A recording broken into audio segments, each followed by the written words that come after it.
हाय दोस्तों, बहुत दिन के बाद मिलना हुआ और आज मैं आपके सिलेबस एनसीईआरटी 10th हिंदी का एक नया अध्याय 8वां अध्याय चालू कर रहा हूँ।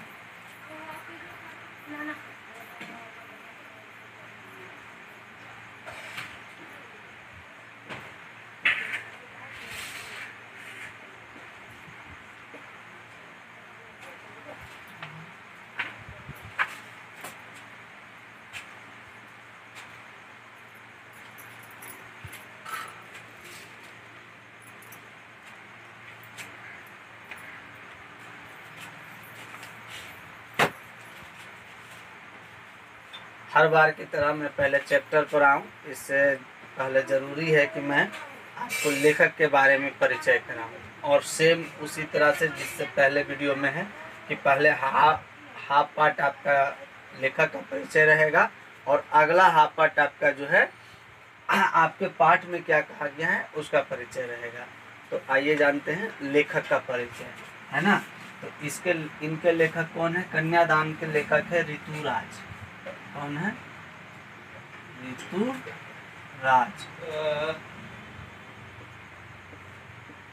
ऋतुराज। तो आपके एनसीईआरटी में बहुत संक्षिप्त दिया हुआ है। ऋतुराज जी का जन्म जो है सन 1940 में। सबसे पहले जन्म अंकित करेंगे कब? 1940।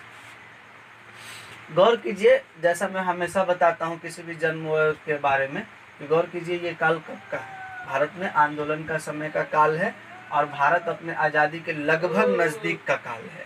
यानी बहुत सारे आंदोलन हो रहे हैं देश में, बहुत सारे क्रांति की जा रही है, देश आज़ादी के लेकर किए जा रहे हैं। ठीक है, तो इनका जन्म समझ लीजिए कि आज़ादी जब नज़दीक थे तो वह इनका जन्म हुआ। यानी इन्होंने अपने 7 साल की अवस्था में, हम ये मान ले कि ये समझे होंगे कि हमारा देश आज़ाद हो गया।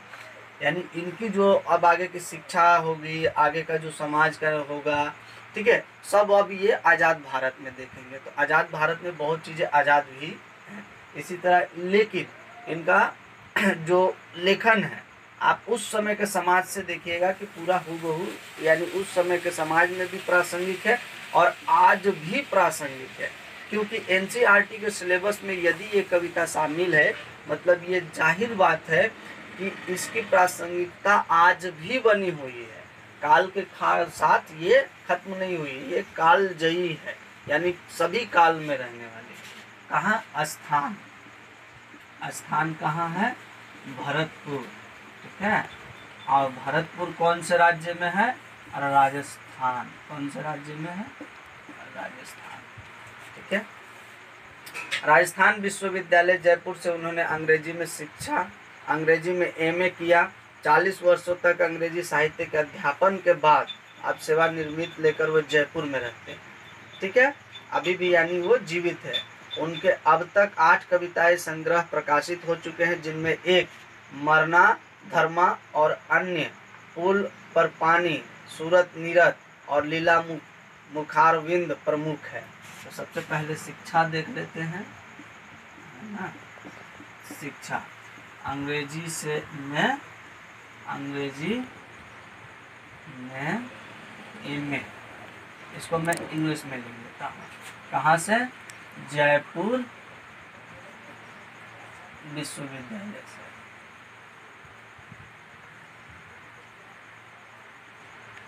जयपुर विश्वविद्यालय से। और इनका मतलब प्रमुख रचना है। ठीक है, प्रमुख रचनाएं। और इनके बारे में क्या कहा गया कि भाई अभी ये सेवानिवृत्त हो गए हैं। हाँ, ये पेशे से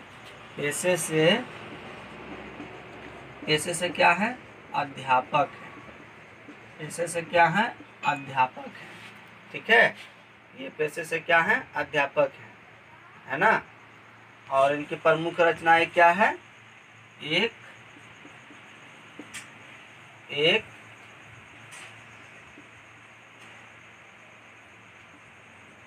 धर्मा और अन्य, है ना। तो ये इनके बारे में मूलभूत जानकारी है। हाँ, इनको क्या क्या पुरस्कार मिला। ठीक है, इनके जीवन में क्या क्या पुरस्कार मिला। देखिए इससे पहले मैंने जो दो लेखक का हो रहा है, ठीक है, 3 इससे पहले मैंने जो दो लेखकों के बारे में आपको पढ़ाया, तो आपने देखा था कि उनका जन्म और उनकी जीवनी दोनों ही ब्रिटिश काल में थी। तो ब्रिटिशों के समय में भारत के कम ही साहित्यकारों को या बहुत चुनिंदा साहित्यकारों को जो है सम्मान दिया जाता था। लेकिन जब भारत आज़ाद हुआ तो भारत में कई तरह के सम्मान भारत सरकार के द्वारा भी चालू किए गए और भारत के अन्य राज्य सरकारों के द्वारा भी चालू किए गए। तो अब इन मैंने हमारे देश में साहित्यकारों को, कलाकारों को देश स्तर पर भी, राज्य स्तर पर भी और अंतर्राष्ट्रीय स्तर पर भी सम्मान मिलने लगा है ना। तो इनको कौन सा सम्मान मिला है? तो उन्हें सोमदत्त परिमल सम्मान, मीरा पुरस्कार, पहल सम्मान तथा बिहारी पुरस्कार मिला।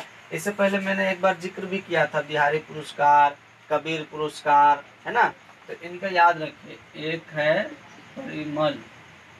परिमल सम्मान, ठीक है, सम्मान, मीरा पुरस्कार, ठीक है।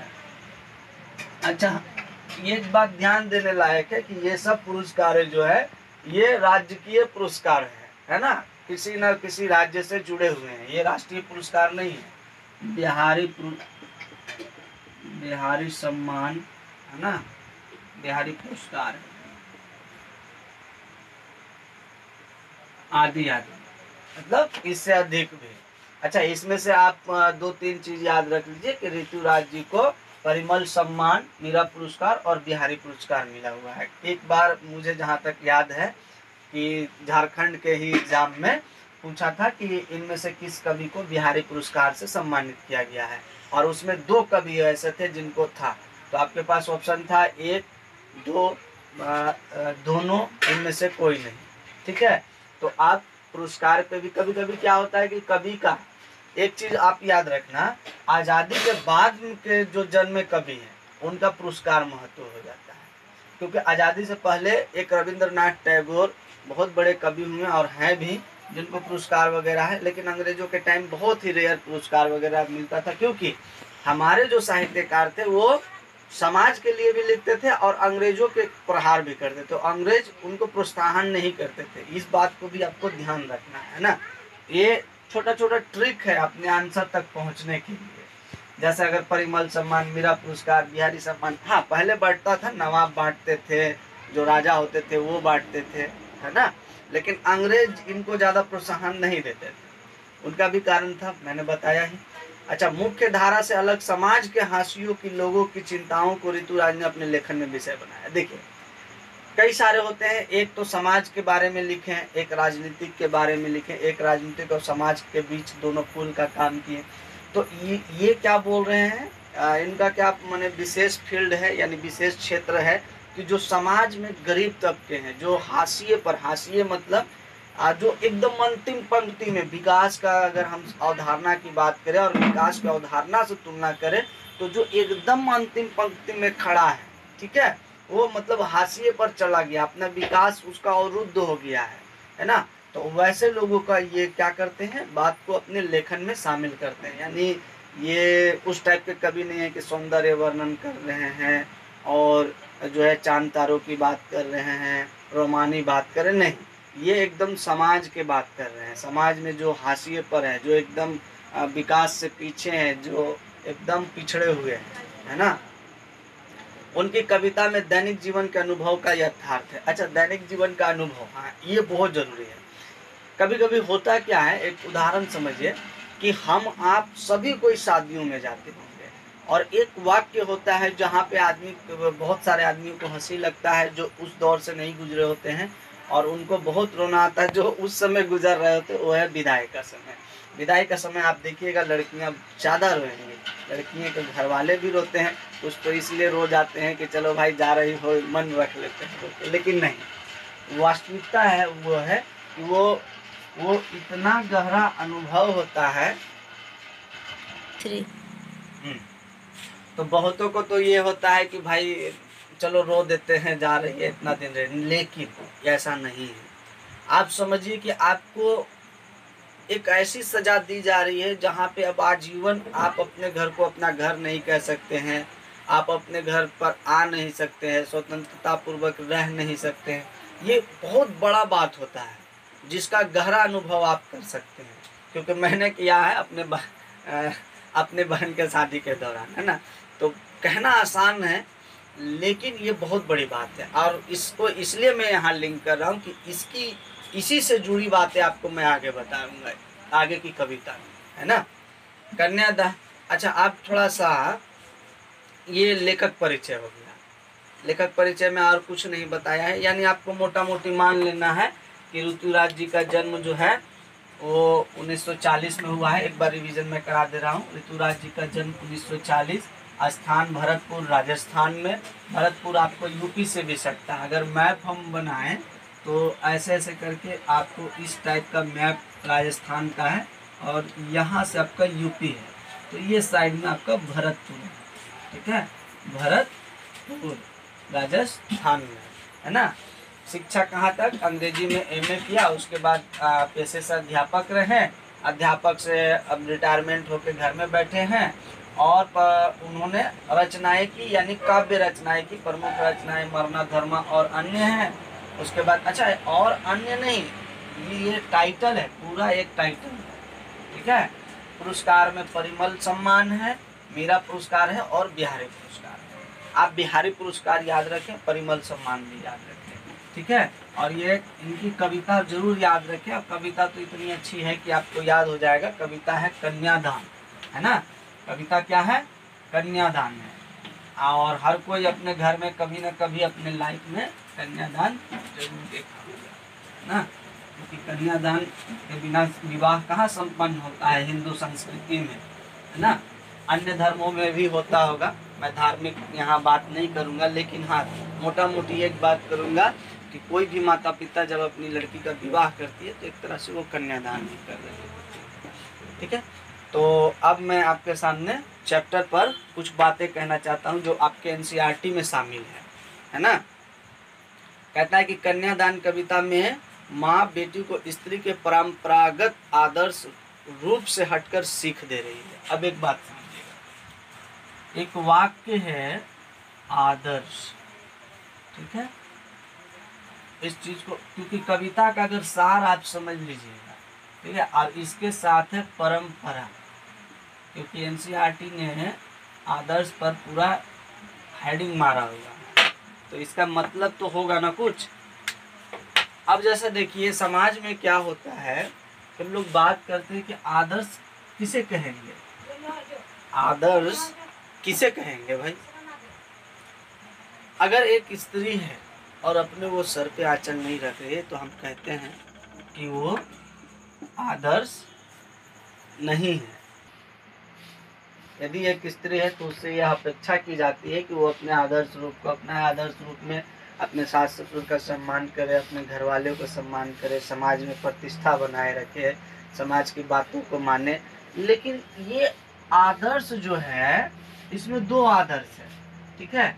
इसमें यदि मेरे से कोई पूछे तो दो आदर्श है, एक तो सकारात्मक, ठीक है, सकारात्मक आदर्श, और दूसरा नकारात्मक, ठीक है, नकारात्मक। अब देखिए सकारात्मक किस वे में सही है भाई, कोई अनजान पुरुष है या अनजान व्यक्ति है तो हम उससे दूर से ही बात करेंगे, ये तो सही है, आपके सेफ्टी सिक्योरिटी की बात है, आंचल रखना बहुत अच्छी बात है, क्योंकि क्या जरूरी है हमको किसी का। अच्छा हाँ, आंचल से मैं ये नहीं कि आंचल प्रथा को मैं समर्थन कह रहा हूँ, मैं एक सकारात्मक उदाहरण दे रहा हूँ। ये भी सही है कि आपके घर वाले जो आपसे बड़े हैं, जो सम्माननीय हैं, उनसे सम्मान से बात करें। यदि बहू भी है तो बहू, अगर बेटा भी है तो बेटा भी। लेकिन नकारात्मक किस वे में होता है, यदि समाज कहे कि नहीं तुमको जबरदस्ती आंचल ओढ़ना ही है तो ये नकारात्मक बात है। समाज कहे कि नहीं, उसका पति, किसी की स्त्री का पति कहे कि नहीं जब हम तुमको कहेंगे तभी उठना है, तभी सोना है, तभी खाना है,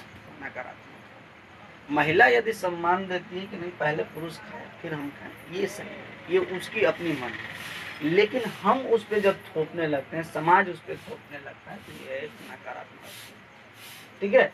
तो आदर्श का रूप जो होता है असल रूप में सकारात्मक होता है, लेकिन हम लोग जब उस पर फोर्सली करते हैं तो वो नकारात्मक का रूप ले लेता है।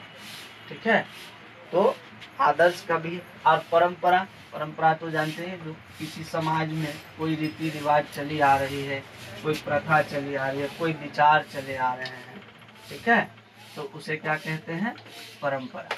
यानी किसी समाज में, है ना, समाज में कोई विचार है, ठीक है, कोई विचार, जैसे मान लीजिए एक विचार है कि बहुओं को शालीन होना चाहिए, या फिर कोई रीति है, ठीक है, कि भाई त्यौहार में सभी का सम्मान करेंगे, या फिर आपका कोई संस्कृति या त्यौहार है ना, क्योंकि आप देखते होंगे। अच्छा हाँ, एक चीज़ और फोकस कर लीजिए, भारत एक विविधताओं का देश है, बहुत सारा धर्म है, बहुत सारी संस्कृति है।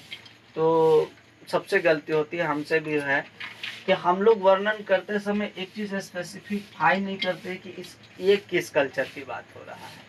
तो एक चीज़ आपको बता देते हैं, यहाँ पे आपको किसी एक कल्चर या किसी एक खास समुदाय या किसी खास धर्म से आपको नहीं जोड़ना है, क्योंकि जहाँ आप एक समुदाय में बंध गए या एक कल्चर में बंध गए, आप पूरे निष्कर्ष नहीं कर सकते, क्योंकि समाज में केवल एक वर्ग नहीं है, ठीक है। तो यहाँ अगर हम परंपरा लिख रहे हैं, समाज लिख रहे हैं, कोई धर्म लिख रहे हैं या फिर त्यौहार, तो वो समझिए कि सभी के लिए बराबर है ना। अगर भारत में पारसी और थोड़ा ईसाई को छोड़ दे तो बाकी सभी समाजों में स्त्रियों की लगभग वही स्थिति है, ठीक है। तो अब हम कविता का सार अगर समझ लिए, ठीक है, तो उसके बाद हम लोग अब कविता की तरफ चलेंगे, है ना। चलिए देखिए, यहाँ पे आपको कविता का मात्र मतलब पहली 3 पंक्ति दी गई है, ठीक है। पिछले 2 कविताओं में मैंने नहीं लिखा, लेकिन बहुत सारे का सुझाव आया कि सर जब आप कविता, देखिए कविता क्या, 3 लाइन आपके सामने है, यानी 3 पंक्ति आपके सामने है। एक है लाइन को पढ़ने से पहले आपको कुछ शब्द को मैं पहले डार्क कर देता हूँ, जिन पे आपको फोकस करना है। अंतिम पूंजी, है ना, दान में देते वक्त, और प्रमाणिक। अब देखिए पढ़ता हूँ, कितना प्रमाणिक था उसका दुख लड़की को दान में देते वक्त, जैसा वह उसकी अंतिम पूंजी हो, है ना। ओके, तो देखिए क्या है कि कितना प्रमाणिक था उसका दुख लड़की को दान में देते वक्त, जैसा वो उसकी अंतिम पूंजी हो। तो सबसे पहले ये है कौन, ये किन पे आरोपित है, मतलब ये शब्द किन के द्वारा है। तो यहाँ पे कविता में लड़की है, ठीक है। थोड़ा सा आज मेरा मार्कर मुझे धोखा दे रहा है, इसलिए आपको थोड़ा कम दिखाई दे रहा होगा। अब मैं थोड़ा बड़ा बड़ा लिख रहा हूँ। एक तरफ लड़की है और दूसरी तरफ इसकी माँ है ना। और ये दोनों के बीच की पंक्तियां हैं, कौन कह रहा है, लेखक कह रहे हैं। और कौन लेखक है, ऋतुराज जी, है ना। और ये किनके पहला पंक्ति प्रमाणित है कि कितना प्रमाणिक था उसका। पहली बात, शादियों में सब कोई गए होंगे, आप भी गए होंगे, हम भी गए होंगे, है ना। लगभग सभी व्यक्ति आपने जीवन में किसी न किसी प्रकार की, किसी न किसी धर्म की, किसी न किसी समुदाय की एक बार शादी जरूर देखे होंगे, है ना। तो कह रहा है कि जब आप शादियों में जाएं तो देखें कि लड़की का कन्यादान, मतलब उसका दुख प्रमाणिक था, प्रमाणिक, और उसके अलावा कोई प्रमाण की जरूरत नहीं था। प्रमाणिक माने ऐसा नहीं कि वो माने केवल ढोंग कर रहा है या ढकोसला होता है, नहीं, उसका दुख प्रमाणित था लड़की को दान में देते वक्त। कब, दान में देते वक्त, जब शादी होती है ना। हिंदू रिवाज की बात अगर करें, हम हिंदू रिवाज पर अगर फोकस डाल के करें, तो लड़कियों की जब शादी होती है तो लड़कियों के शादियों में एक रिवाज होता है कि लड़की को दान में दिया जाता है, और किसको, लड़का को, है ना। और यहाँ पे लड़का का पिता होता है, इसका पिता होता है। दोनों कोई हाथ में शंख वगैरह लेते हैं लड़के के हाथ में, और ये एक मतलब धार्मिक पद्धति है, वैवाहिक पद्धति में चलता है। तो माँ जो है क्या कर रही है, लड़की दान कर रही है लड़के को, और कह रहा है कि जैसा वह उसकी अंतिम पूंजी हो। आपके प्रश्नों में भी कभी कभी ये पूछा गया है 2-3 बार। एक बार आपको सीबीएसई में भी ये पूछा गया कि बताइए वह उसकी अंतिम पूंजी का मतलब क्या है। तो पहले हम समझ लेंगे पूंजी का मतलब क्या होता है कि अच्छा, पूंजी का मतलब यहाँ एक पैसा ही नहीं होता है, ठीक है। सामाजिक स्तर पर भी पूंजी होता है, राजनीतिक पूंजी भी, मतलब बौद्धिक पूंजी भी कहते हैं, है ना। लेकिन यहाँ जो पूंजी की बात कर रहा है वो है आदर्श और परंपरा और शिक्षा, ठीक है। कि लड़की जो माँ जो है अपनी लड़की को आजीवन जो शिक्षा दिया, जो सिखाया, है ना, जो बताया, उसकी पूंजी है। यहाँ अंतिम पूंजी का मतलब है जैसे हम लोग आजीवन क्या अपनी जिंदगी में कमाते हैं। पैसा तो आदमी जीवन चलाने के लिए, जीवन चक्र को बनाए रखने के लिए हम कमाए, फिर दूसरे के पास, फिर दूसरे के पास। लेकिन अगर आजीवन पूंजी हम लोग क्या कहते हैं, जैसे अगर मैं कहूँ कि अभी मेरी पूंजी क्या है, तो मैंने इतनी शिक्षा प्राप्त की जो मेरे अभी तक के जीवन के लिए ये मेरी पूंजी है। मेरे पिताजी कहेंगे कि नहीं, मेरे पास मेरे 4 बाल बच्चे हैं जिनके अच्छे अच्छे ज्ञान है, मेरे लिए ये सबसे बड़ी पूंजी होती है ना। तो पूंजी का बहुत सारा अर्थ है। यहाँ पे आप आर्थिक अर्थ तो बिल्कुल ना लगाएं, जो है यहाँ सामाजिक अर्थ में है, ठीक है।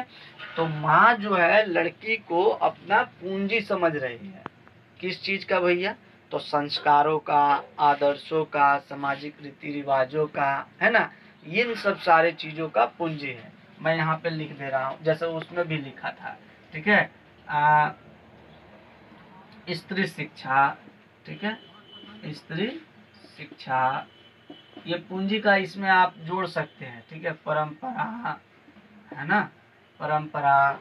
उसके बाद इसमें आप शामिल कर सकते हैं रीति रिवाज, रीति रिवाज। देखिए क्या है, जब लड़की शादी होकर ससुराल जाती है, अगर उससे कुछ भी गलती होता है तो एक लाइन में आदमी बोलता है कि तुम्हारा माँ क्या सिखाया था, तुम्हारा बाप क्या सिखाया था, क्या संस्कार था तुम्हारा घर का। यानी कहीं ना कहीं ये है कि ये सब माँ के द्वारा एक लड़की को दिया जाना है।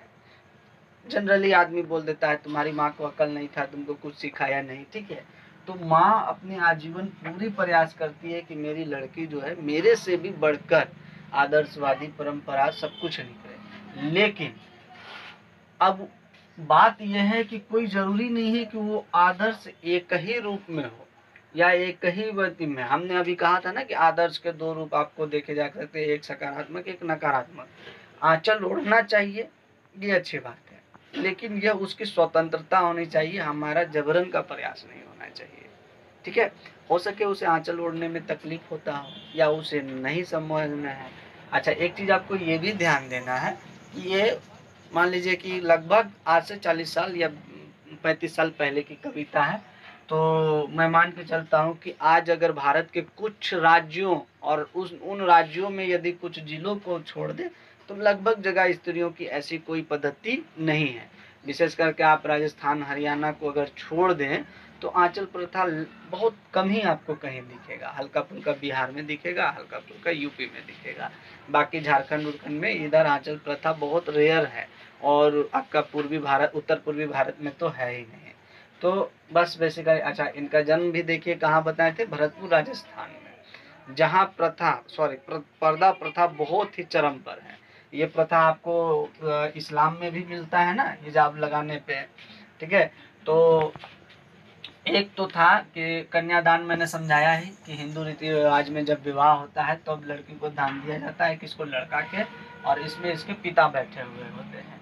उसके बाद मैंने प्रमाणिकता का भी बताया कि यहाँ पे कोई अन्य प्रमाण की जरूरत नहीं है, वो खुद ही एक प्रमाण है। और ये इनका क्या है, अंतिम पूंजी है। जीवन भर जो इन्होंने अपना क्या, स्त्री शिक्षा जो होता है वो दिया, परंपरा जो सिखाया, रीति रिवाज जो सिखाया, उन सबका एक पूंजी जो जमा था वो अंतिम पूंजी था, और वो क्या हो गया, दान हो गया।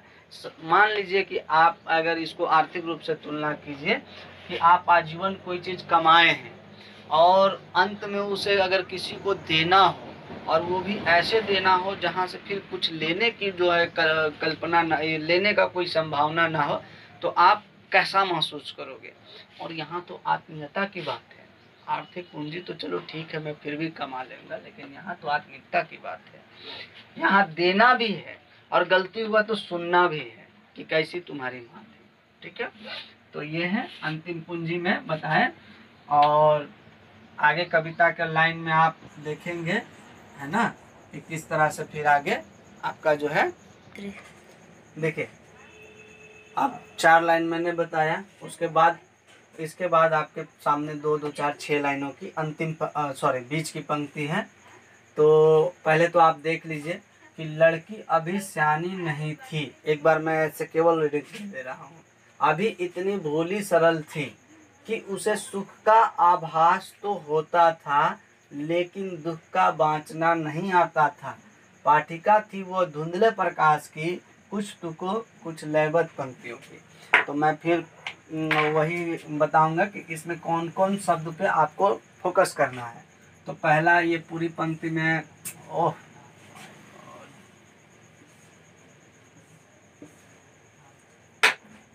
इसमें आपको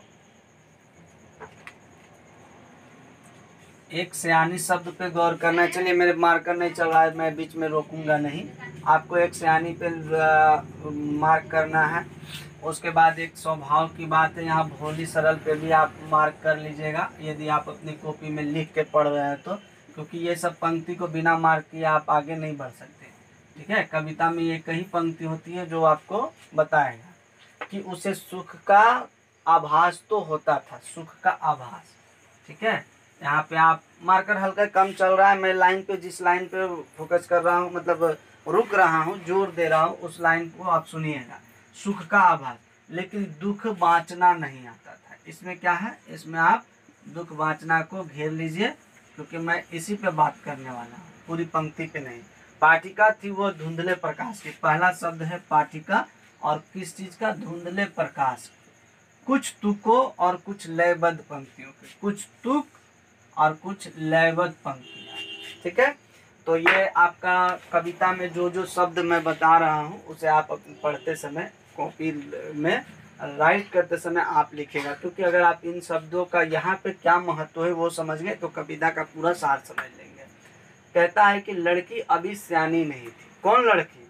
वही लड़की जिसका माँ जो है क्या कर रही है, कन्यादान कर रही है। यहाँ पे हमेशा 2 स्थिति में आपको रखना है, एक माँ है और दूसरा लड़की है जो उसकी बेटी है। ठीक है, तो अब यहाँ पे ये पंक्ति पूरी पूरी किस पे आरोपित है, लड़की पे। पहले वाले में माँ पर थी और दूसरी वाले में लड़की पर थी, लेकिन कौन, माँ का ये नजरिया है। ठीक है, माँ का क्या है, नजरिया है।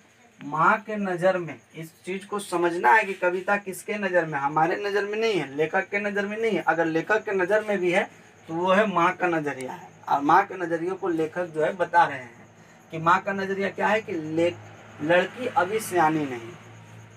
सयानी का 2 मतलब निकलता है। देखिए, कहीं कहीं सयानी का मतलब होता है उम्र से।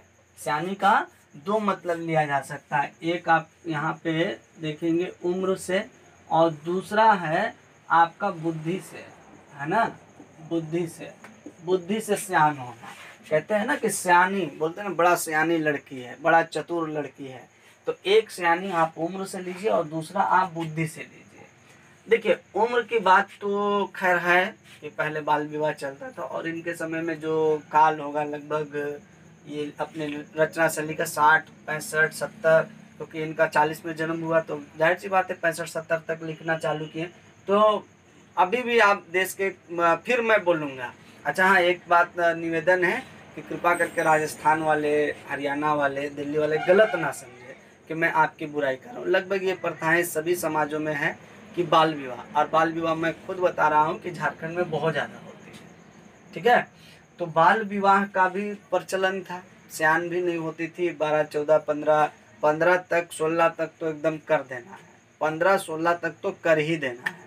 और मैं एक गाना का बड़ा पुरजोर विरोध करता हूँ कि समाज विरोधी गाना, खैर बॉलीवुड का नहीं, कि 16 बरस की बाली उम्र को समाज, ये बहुत ही समाज में गंदा भ्रांतियाँ। कभी कभी लोगों को कहते हैं ना कि आप एक शब्द बोलो उसकी कई मायने निकल सकते हैं। ठीक है, तो ये वाली गाना बड़ा खराब समझ में आता है और लड़कियों के प्रति एक अलग भाव पैदा करता है मन में। तो सयानी यानी उम्र से, बुद्धि से।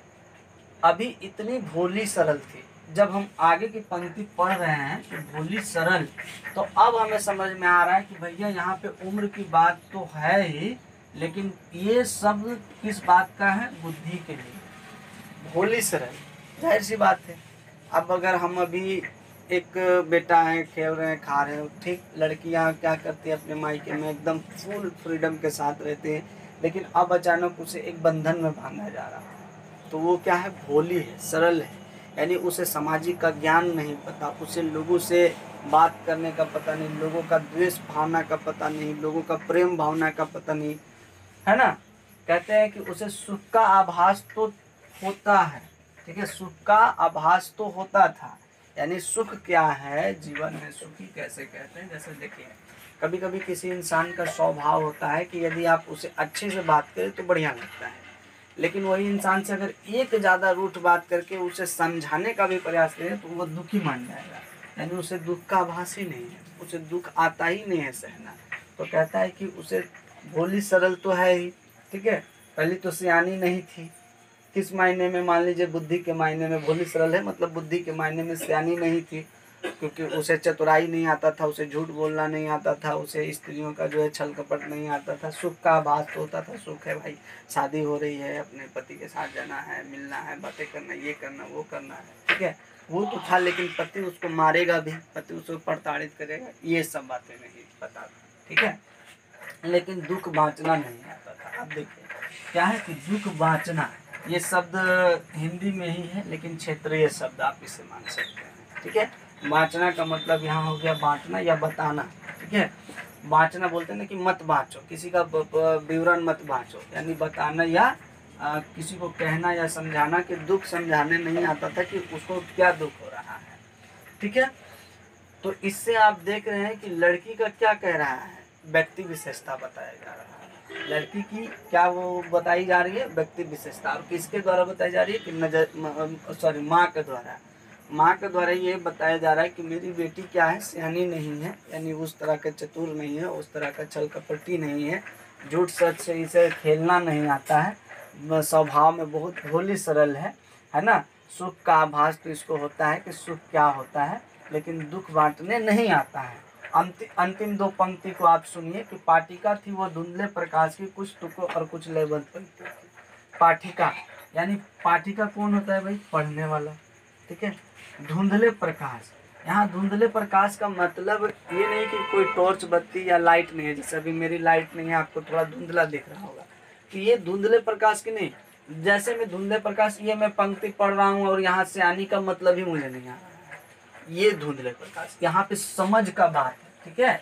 ये धुंधले प्रकाश का मतलब हो गया आपकी समझ कितनी है, आपका समझ कितना। जैसे कभी कभी क्या होता है ना कि कोई समाज में अधिकांशतः ये रिवाज चलता है कि कुछ बातें बोली ऐसी जाती है जिनका मीनिंग अलग अलग निकलता है, तो ये धुंधले प्रकाश यानी वो कम समझ है, समझ कम है। देखिए मेरा मार्कर नहीं चल रहा है, मैं बहुत प्रयास किया था कि आज कविता का एक एक पंक्ति मैं समझाऊं, क्योंकि मेरे दोस्तों ने बताया कि भाई तुम जब तक कविता का लाइन नहीं लिखोगे तो बच्चों को नहीं पता चलेगा। आई होप कि आज मेरा ये धोखा दे रहा है, लेकिन आई होप कि आपको थोड़ा धुंधला सही, चूँकि लाइट भी नहीं है, थोड़ा धुंधला सही, लेकिन आपको समझ में आ रहा होगा। तो यहाँ धुंधले प्रकाश का मतलब यह है कि उसको उतनी समझ नहीं है, ठीक है। प्रकाश माने यहाँ लाइट नहीं है, धुंधले प्रकाश यानी समझ नहीं है कि कविता का मूल भावना क्या है। और कविता यहाँ नहीं है कुछ, यहाँ है समाज का मन को पढ़ना है। पाठिका थी वो धुंधले प्रकाश, यानी समाज का जो बात है, समाज की जो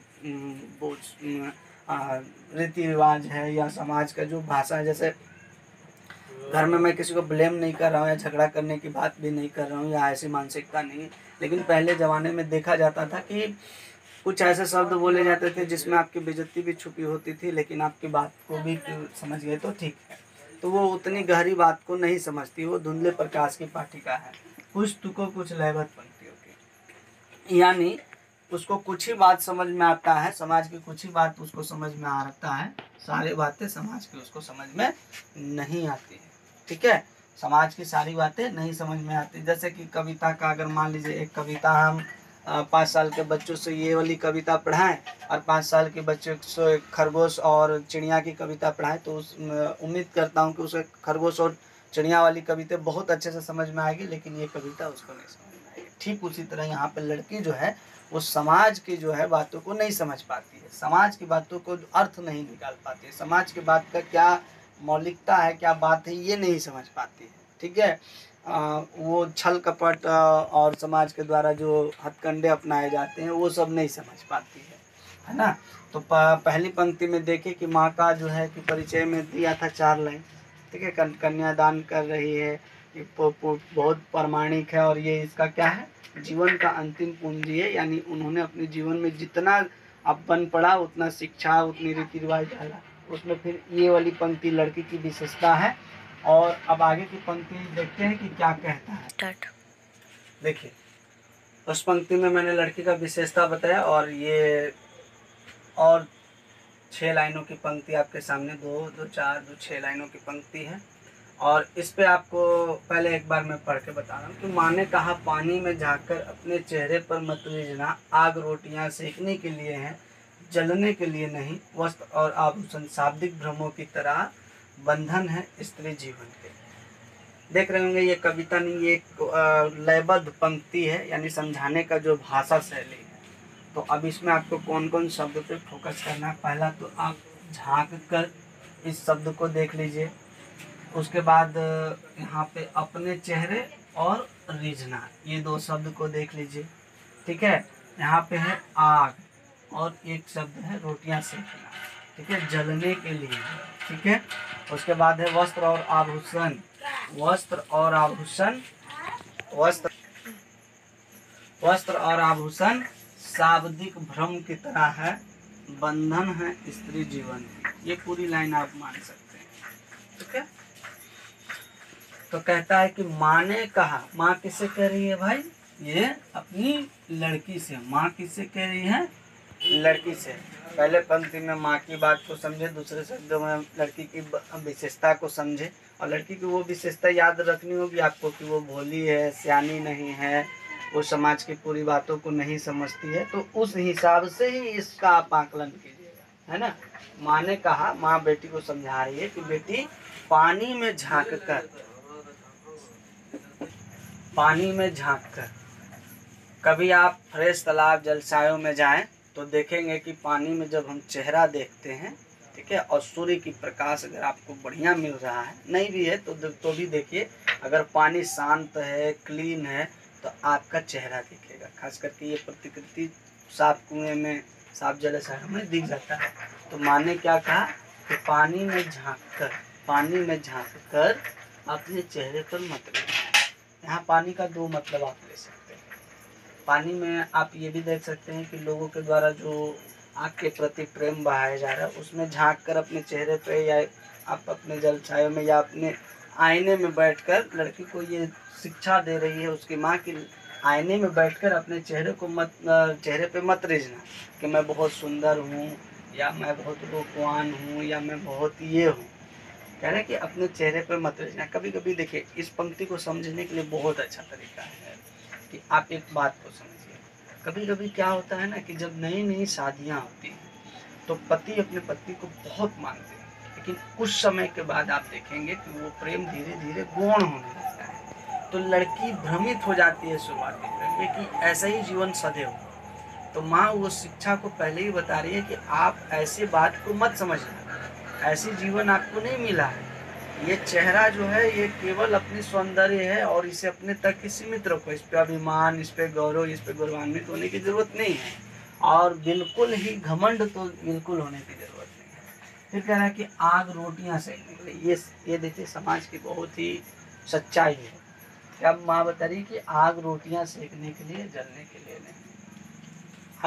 आज से क्या, आज भी है यार समाज में। आप देखेंगे कि पहले तो बच्चियों को घर में ही मार दिया जाता है, भ्रूण हत्या से बच गई तो भैया उसको समाज में बहुत सारे आप देख रहे होंगे कि रेपिस्ट का है, एसिड अटैक है, ये सब से बच गई। समाज में शादी ब्याह हो गया तो फिर उसको पुरुषों के द्वारा दहेज की प्रताड़ना जलाने, फलान ढिकान, ये सब है। तो माँ कह रही है कि तुम ऐसा मत समझना कि तुम यहाँ से सज धज कर दुल्हन बनकर गई हो तो सब दिन दुल्हन बन के वहाँ रखी जाएगी। नहीं, आपको अपने चेहरे पे नहीं रीझना है, आईने में नहीं देखना है, आपको क्या करना है, समाज में जो चली आ रही प्रथा है, जो चली आ रही संस्कृति है, उसमें रहना है, ये सब में नहीं रहना। देखिए माँ का नजरिया जो है कितना स्पष्ट नजरिया है कि भैया समाज क्या समझता है, माँ समझ गई है अपने पूरे जीवन में। हो गया। तो क्या है कि आग रोटियां सेकने के लिए, जलने के लिए नहीं। तो बेटी ये सब सुख, शुरुआती 4 दिन के सुख को देखकर तुम क्या है रिझ मत जाना, अपने चेहरे पे ही मत रहना, अपने सौंदर्य में खोए मत रहना। समाज की जो प्रथाएं हैं, समाज की जो बातें हैं, समाज जैसे चलती है वैसे ही तुम कोशिश करना कि उसमें सामंजस्य बिठाए। और हाँ, कभी भी भूल कर, कभी भी भूल कर क्या करना कि आग में जलने के लिए या अपने आत्महत्या के लिए, जैसे एक दौर था जब सुनते हुए थे, आवाज़ भी कभी कभी मिल जाता है जो कि बहुत ही गंदा है, कि स्वयं व्यक्ति अपने ऊपर केरोसिन या घासलेट डालकर जो है आग लगा देती थी। तो ऐसा कुछ मत करना। आग क्या है, भोजन बनाने के लिए। आग का आविष्कार मनुष्य, कहते हैं ना कि इतिहास में जब पढ़ते हैं तो आग का आविष्कार मनुष्य बचने और भोजन बनाने के लिए किया है, ना कि खुद जलने के लिए। लेकिन समाज की गंदी नीतियां, समाज की गंदी प्रथाओं ने क्या किया, एक वर्ग, स्त्री वर्ग को जलने के लिए मजबूर किया, है ना। फिर बोल रहा है कि वस्त्र और आभूषण शाब्दिक भ्रमों की तरह है। वस्त्र और आभूषण जो है शाब्दिक भ्रम है। जैसे शाब्दिक भ्रम, यदि मैं कहूँ कि आप मेरे सबसे प्रिय विद्यार्थी हैं, तो ये शाब्दिक भ्रम है, क्योंकि हो सकता है कि आपसे और प्रिय विद्यार्थी मेरा रहा हो, या और आपसे प्रिय विद्यार्थी मेरा होगा।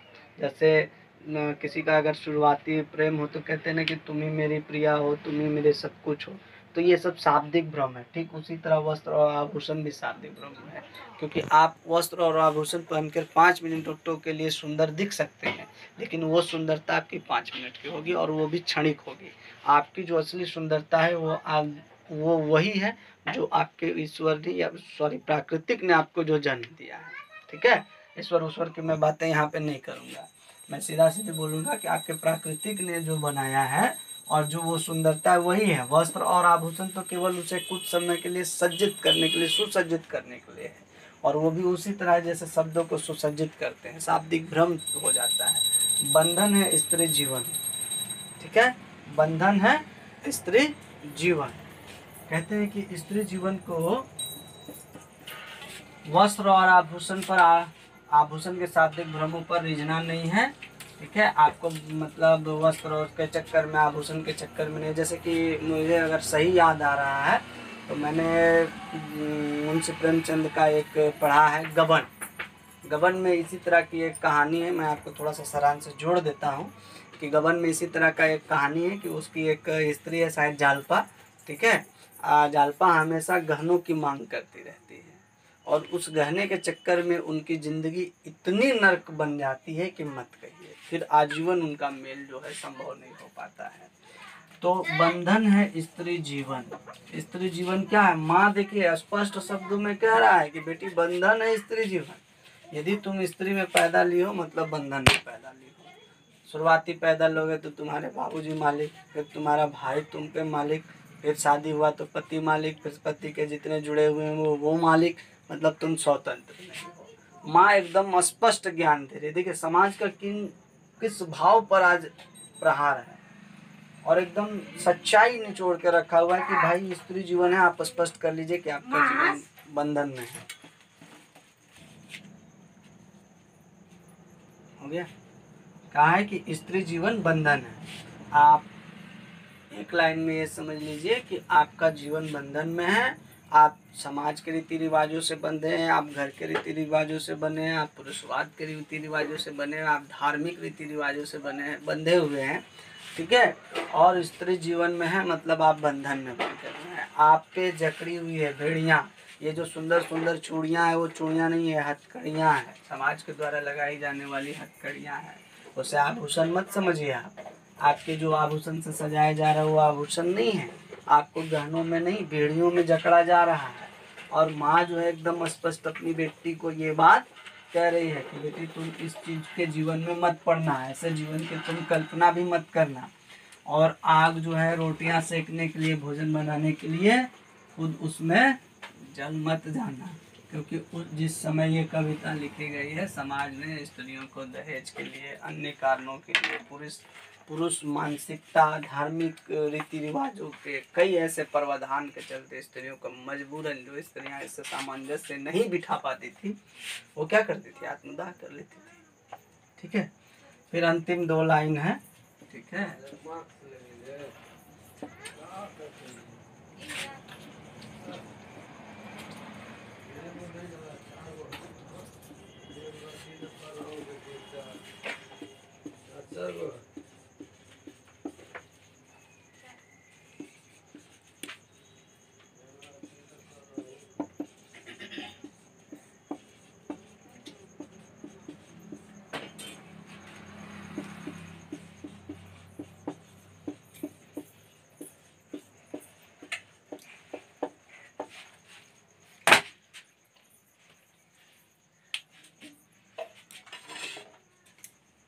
देखिए ये 2 लाइन है। ठीक है, इस 2 लाइन को मैं कोडिंग कर रहा हूँ। ये समझिए कि लेखक का खुद का विचार है, लेकिन ये विचार क्या है, माँ के तरफ से दिया जा रहा है। माँ ने कहा लड़की होना, इस चीज को समझिए, पर लड़की जैसा दिखाई मत देना, लड़की जैसा दिखाई मत देना। कहा यहाँ पे ये चीज, 2 चीज को समझिए।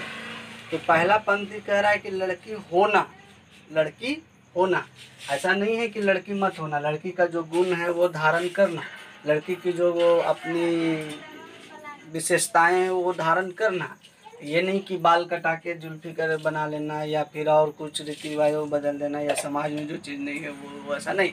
लड़की होना, तुम लड़की हो, लड़की होना, पर केवल क्या कह रहा है कि लड़की जैसा दिखाई मत देना। ठीक है, क्या है, एक बात जो स्पष्टता से बताई जा रही है, क्या बताई जा रही है कि लड़की जैसा दिखाई मत देना।